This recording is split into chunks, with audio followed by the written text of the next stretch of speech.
तरह जवानी में ये भूल जाता है ना मुझ पर बचपन भी था, इसी तरह जब ये बूढ़ा होता है तो बाज़-औक़ात बच्चे भी भूल जाते हैं। उनका ख़्याल होता है कि शायद अब्बा ही बूढ़ा हुआ है, दादा ही बूढ़ा हुआ है, हमने नहीं होना। वो अल्लाह ताला ने कायनात में नशो व नुमा का एक तदरीजी निज़ाम कायम फरमाया है। चाँद जब तुलू होता है तो बड़ा छोटा सा दायरा महसूस होता है। उसकी नशो व नुमा होती है तो एक बड़ी रोशनी की सूरत में वो सामने आता है। इन पूरे उरूज के बाद वो ढलना और घटना शुरू होता है। फिर आहिस्ता आहिस्ता उसकी वो उरूज वाली रोशनी मांद पड़ती है। कुछ दिन उस पर ऐसे आते हैं कि बिल्कुल दिखाई नहीं देता। सूरज की शुआएं, जब सूरज सुबह निकलता है तो मांद होती हैं। फिर वो इतने उरूज पे होता है कि कोई उससे आंख नहीं मिला सकता।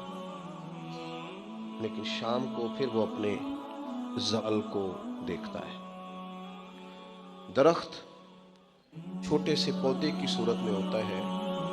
कभी यूं भी लगता है कि हो सकता है कि तेज पानी आए या आंधी आए तो जड़ से उखेड़ दे, लेकिन फिर वो जब पूरा जवान हो जाता है तो फिर बड़े बड़े तूफानों में भी खड़ा रहता है। फिर कबाल भी बांका नहीं होता, लेकिन फिर एक वक्त खिज़ां का आता है, क्योंकि पत्ते झड़ते हैं, जब परिंदे उड़ जाते हैं, जब बुलबुलें उस पर बैठना छोड़ देती हैं, फिर कोई कोयल आके उसे कोई गीत नहीं सुनाती।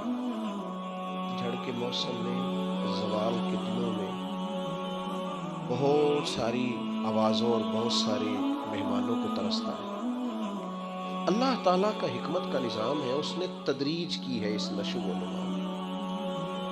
बस 2-3 मिसालें दी हैं, ज़्यादा भी दी जा सकती हैं।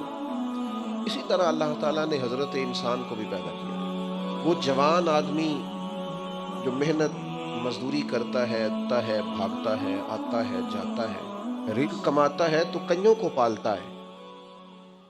ये बिल्कुल छोटा था ना, तो इससे खड़ा भी नहीं हुआ जाता था। इसके वालिदैन उंगली के सहारे चलाते थे।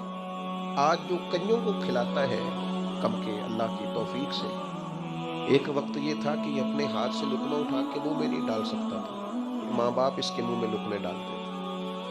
इसकी माँ इसके लिए खिदमत करती थी।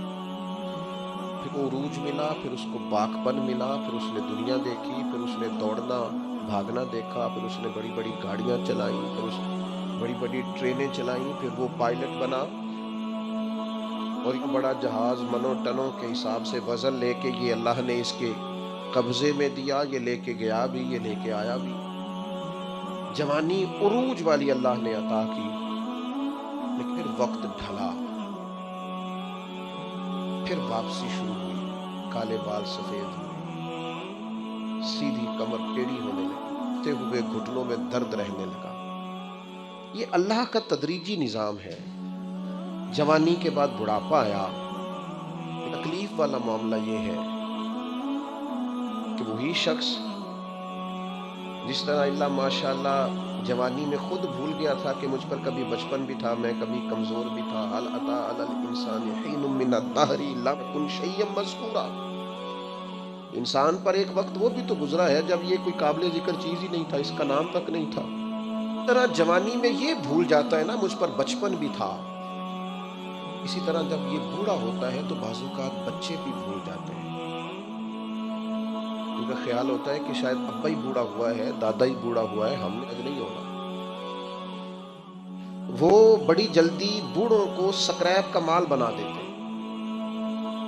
उनके लिए चारपाइयां स्टोर रूम में लग जाती हैं। उनको कहा जाता है कि अब्बा को ऐसी किसी की जरूरत नहीं रही कि घुटनों में दर्द है। उनको ये कहा जाता है कि चूंकि उनका सामान ही मुख्तसर सा है, लिहाजा बड़े कमरे की हाजत ही नहीं है। धीरे बुजुर्गों के साथ लोगों का रवैया सख्त है। अल्लाह ताला ने वालिदैन के सारे हुकूक बयान करके फिर आपने फरमाया कि दुआ मांगो, हुकूक भी अदा करो, बाजू भी खुले करो, प्यार भी करो, खिदमत भी करो और दुआ भी करो। क्या करें? फरमाया वक़ुर रब्बिरहमहुमा, मुझसे कहो, दुआ करो मेरी बारगाह में, कहो रब्बिरहमहुमा, या अल्लाह उन दोनों पे रहम फरमा। कमा रब्बयानी सगीरा, जैसे उन्होंने मुझे बचपन में पाला था। उनकी खिदमत करो और फिर मेरे हुजूर उनके लिए